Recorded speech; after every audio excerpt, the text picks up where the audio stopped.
Hi everyone, Mr. Lee here. In this video, we're going to go over Coulombs Law. Before we begin, let's do a quick recap on the characteristics of charge. Alright, so charges for atoms can come in the form of, I guess, three different ways, right? We have positive charges, we have negative charges, and the positive charges we call protons. The negative charges we call electrons. Sometimes you might just see it written as a E with that negative superscript. And of course we have the neutrons, which are neutral in charge, but sometimes if a atom has both positive and a negative charge, we just call it a negative charge. All right. The other important thing is that charges, we can say that like charges repel. So if you have a positive and a positive charge, it'll repel. If you have a negative charge and a negative charge, it will repel. And the opposite charges. And sometimes, you know what, I'm just going to show you this shortcut way of writing charges, just a Q for charges. We'll see that later when we do Coulombs Law, but Q stands for charges. Opposite charges, of course, attract. All right. So what that gives us here, I'll do this in a different color. If we have a positive charge and a negative charge, they will always attract. If we have a positive charge with a neutral charge, that's important too, that'll attract. And of course, a negative charge with a neutral charge, that will attract. So you might be familiar with positive charges repelling, so just negative charge and negative charge. This is like two charged balloons, right? So if you have two charged balloons and you bring them close to each other, they will repel each other. They'll go in the opposite directions.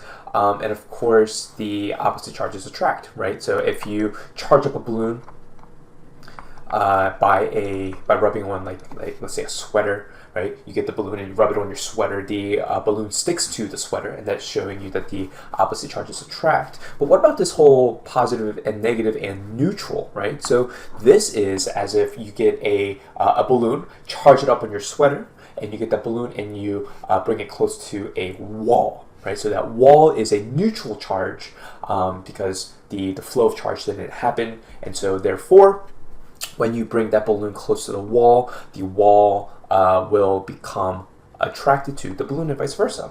All right, so this is like balloon plus wall. All right, so that's a good little recap. Other fundamental things about charges, we say that only negative charges move. Okay, we can never say that the positive charges move, and this is one of the more important ideas for us.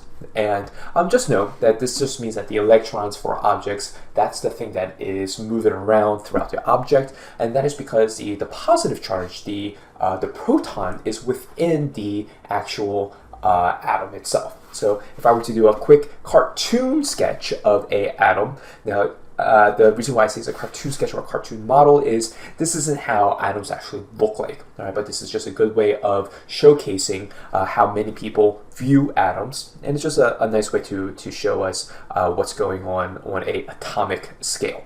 So here we have the atom, and inside we could have, I'm going to do this as a positive charge, right? We have positive charge here, okay, and we could also have like a neutral charge in there as well, right?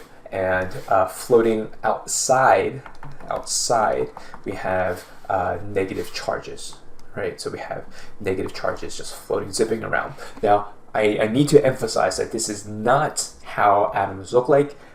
This isn't how they are. Like we've done so many experiments to show that this isn't the actual model of a atom. This is what we call the Bohr model, BOHR, and since then we've updated the model, but this is a model that most people know and understand, but there's many things that are incorrect about this model, but it's a good way to know. And for me to explain that for this atom here, the electron is the thing that's zipping around, and the proton is stationary, right? The actual atom itself is not moving. It will not move. Therefore, the positive charge will not move. Okay, the other thing that we need to know about charges is that for any object. What this chart above shows us is that objects themselves want to be as neutral as possible. And so if you have like charges that are coming close together, they don't like that, right? Because like charges that come together make the overall scenario charged. But if you have opposite charges, you know, they're more up for that because that makes it as neutral as possible. Okay, so with that out of the way, let's go over Coulomb's law. All right, now Coulomb's law is, well, we can break it down by a formula. But basically what Coulomb's law says is that if you have two charged objects that are close to each other, okay, or that has a certain distance away from each other, they will experience a net force that is being acted on each other, and we call that the electrostatic force. The equation looks very similar to a equation that we saw before called the gravitational force equation. So we'll start off with that. So we have f of g is equal to g m1 m2 all divided by r squared. Very important to know. So this is the gravitational force equation, and let's go over a couple of the constants. This capital G is the gravitational constant, and that is 6.67 times 10 to the negative 11, the units being meters cubed divided by kilogram seconds. Okay, and it's important to know that because it's being raised to the negative 11, this constant is very, very, very small. But what this law tells us, or what this formula tells us, is that if you have two objects anywhere, right? If you have any two objects, they will exert an attractive force. Okay? So if you have any two objects, they will exert an attractive force. We notice because like we have the Earth and the Moon, right? The Earth and the Moon are attracted to each other, right? And it just so happens that the Moon is going around in a circle, and we call that our orbit. We, as human beings, are attracted to the Earth, and we know that because if you jump up, if you try to escape the Earth goes no, no, no, no, and pulls you right back down. And also vice versa. If you think about it, Newton's third law applies. And you know what? That's so very important for this unit, so let's write that third law down. That third law states, for every action,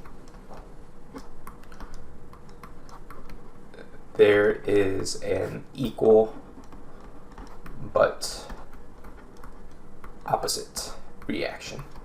Okay, and so the reason why this is important because we often think that we are attracted to the Earth, but according to Newton's third law, we can also flip that and say that the Earth is attracted to us. Okay, so like take a look around the room. Throughout your room, you should see different objects. For every single object in that room, there is an attractive force for those objects on you and vice versa. Okay, now you may be thinking, well, why don't those objects come flying towards me if they're attracted to me? And the reason behind that is, well, there's just something always bigger around, right? And the bigger the object, or the bigger the mass, the bigger the m, the more attractive force it'll exert. And what's that big object? You might be thinking, well, is it my dresser? No. Is it my chair? No. I don't know. What else do you have in your room that's super, super big? Well, it's the Earth. The Earth itself. The Earth itself is super big, and the Earth will always have the greater attractive force. Okay, so that's the gravitational equation. Now let's go over Coulomb's law. Coulomb's law, you'll often see it written as F of capital E. Okay, or simply put, just a F. But I like to put an E there, just as a reminder that is a electrostatic force.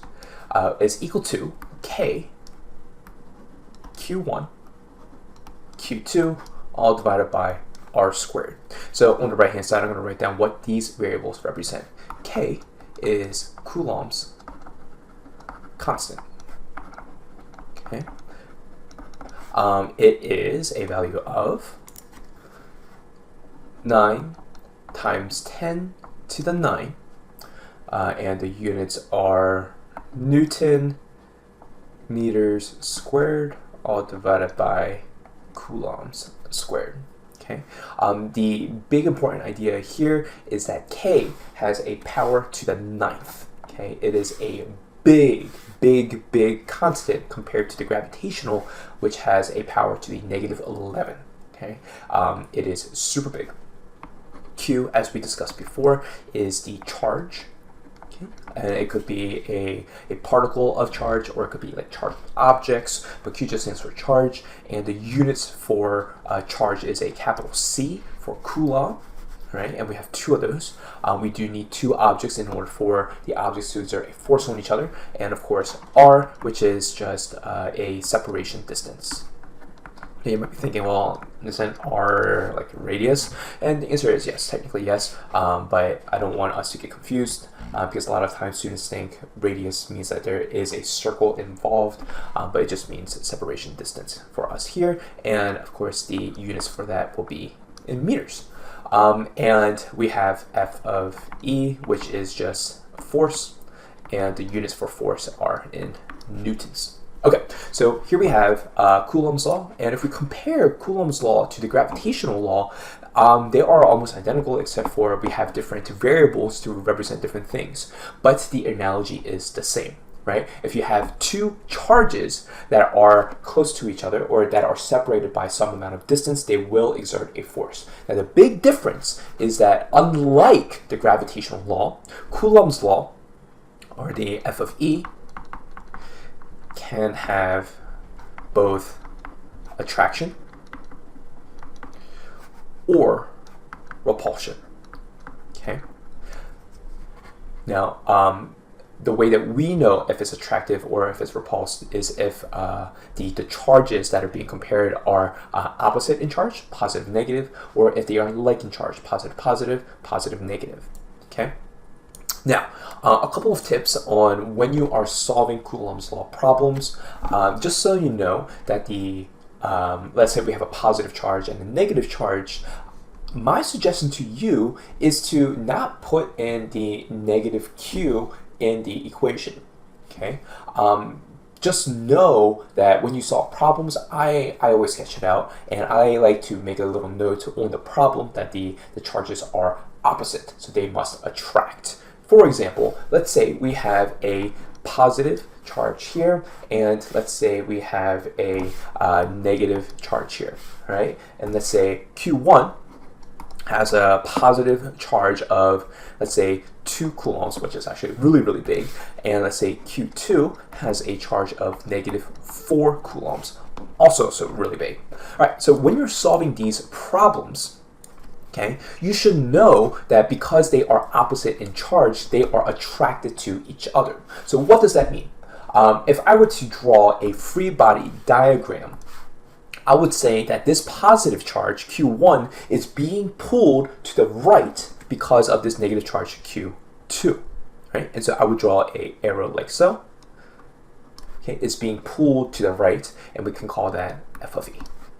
Now, vice versa, if we were to draw a free body diagram for this negative charge, I will also draw an arrow, but it's now going to the left. And this leftward arrow is the electric force. Now, this is because of Newton's third law. Okay, now keep in mind, even though Q1 has a smaller magnitude than Q2, the forces they exert on each other is the same, according to Newton's third law. So these FEs are the same values. Now, the reason why I don't like putting in negative values for my Qs in, let's say, the Coulomb's law, Q1, Q2, all divided by R squared. The reason why I don't like putting in my Qs is because at the end, let's say we're given a, well, here Q1 is a positive value, Q2 is negative. Positive times negative will always give us some negative number in the numerator, and we have a positive number in the denominator, so we will get a negative value for F of E. All right, we will have that negative value. That negative value simply means that they are being attracted, right? Now, for us in physics, usually negative means to the left or down, or that's what we're used to, right? And so if we take a look at the drawing I drew above, according to the positive charge, even though the force is negative, it's moving to the right. Okay, but if we were to take a look at the negative charge, the force is negative and it's moving to the left. So that kind of makes sense, right? But this negative simply means that they are being attracted to each other because one is positive and one is negative. And that's why I don't like putting in the negative, the signage when I put in my cues. I like to draw it out and I like to think it out conceptually as I'm doing my math. All right, so the math itself is, you know, it's just a simple algebra. You plug in your values and you look for your missing thing. Okay, the way that we can make this a little bit more difficult is if we have multiple charges, and this is where the whole negative signage comes into play. Let's say we have, I'll go over two. We'll do two-dimensional, and then we'll do a multi-charge one. So let's say we have, let's do the charges in a row, right? So let's say we have positive, we'll call this Q1, we have positive, we'll call this Q2, and let's say we have negative and we have Q3. Okay, so if the question asks, and they're all separated by a distance, let's just make it equidistant r, right? They're all separated by a distance of r, and of course Q1 to Q3 will be 2r because it's twice the distance. All right, so here's the scenario. Not going to give you numbers. I don't really want us to solve this out, but I want us to think this through first. Let's say the question asks, determine the total net charge or the net force on Q3. Okay, so the total net force on Q3. All right, so what this means is we need to determine the forces from all of the charges. So let's do this with different colors. Let's do Q1 first, and I'll do Q1 in blue. I'll just shade that in. All right, so Q1 is exerting a force on Q3. Now, because they are both opposites, they will have a attractive force. I'm gonna draw, and we'll call that FE. I'm gonna make this tinier. The force of 1 on 3. Okay, F1 comma 3, and let's do Q2. We'll do Q2 in red. Okay, and we will say that Q2 also exerts a force. You know what? I'm gonna make Q2 a little bit bigger because it's closer. Okay, we'll say that this is F2 on 3. All right.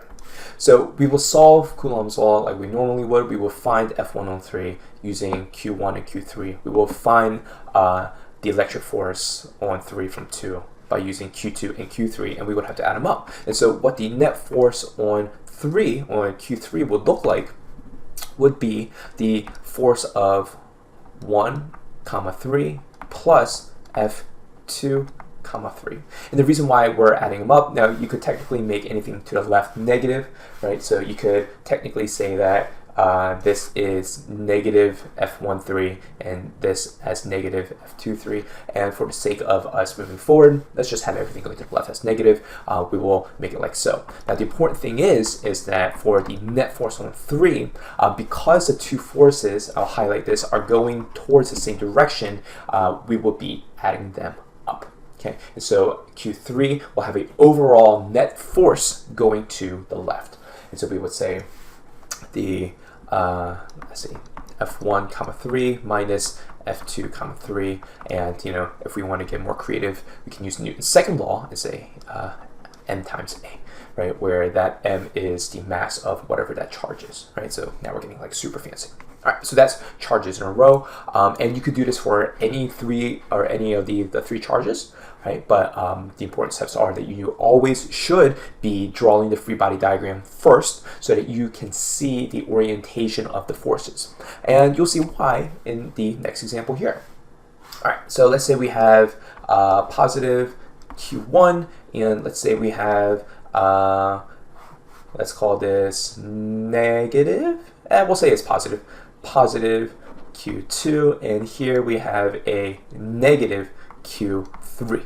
All right, now we're getting into the two-dimensional things.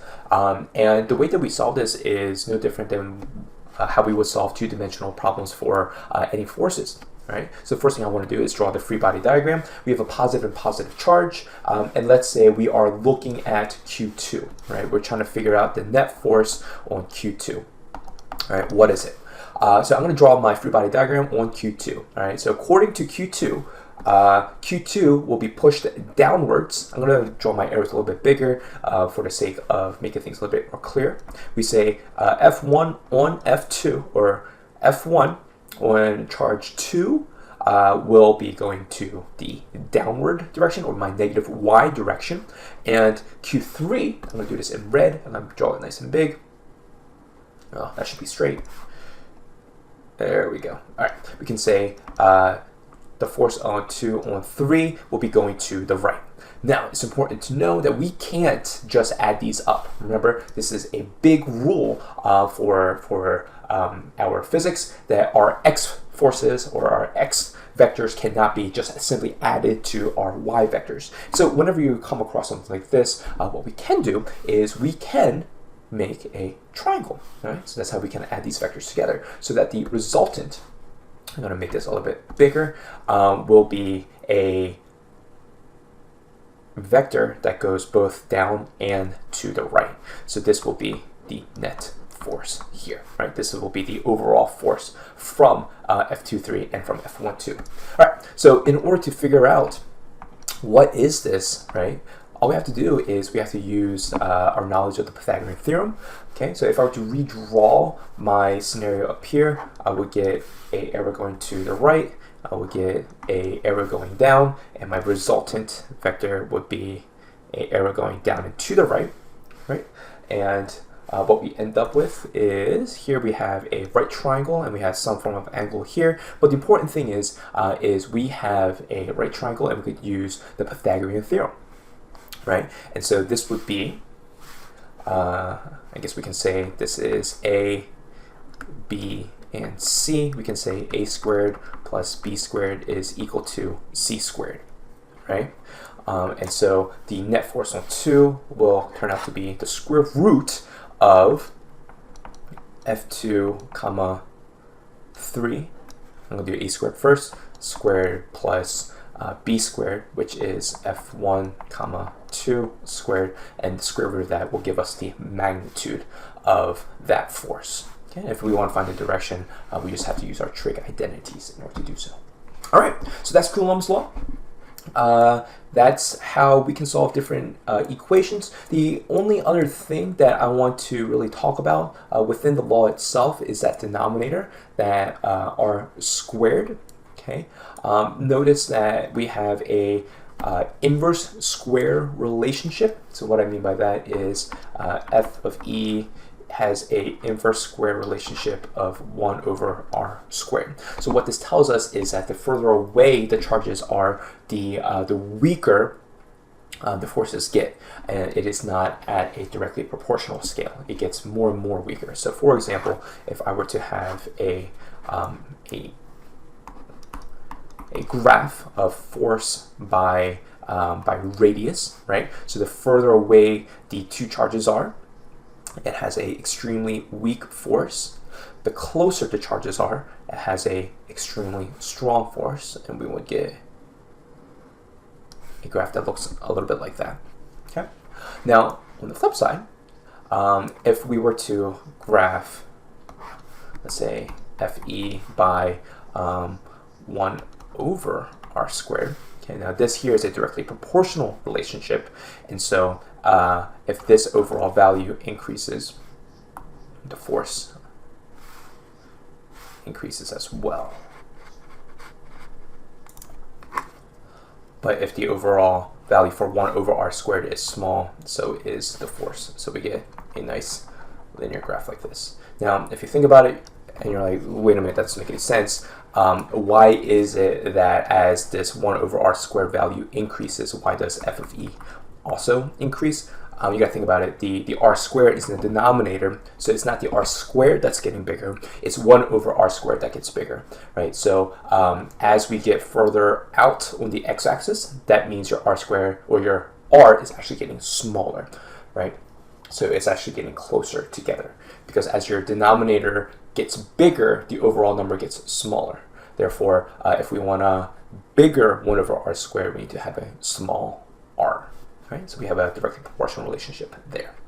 All right, so that is Coulomb's law, along with a couple of notes about charges.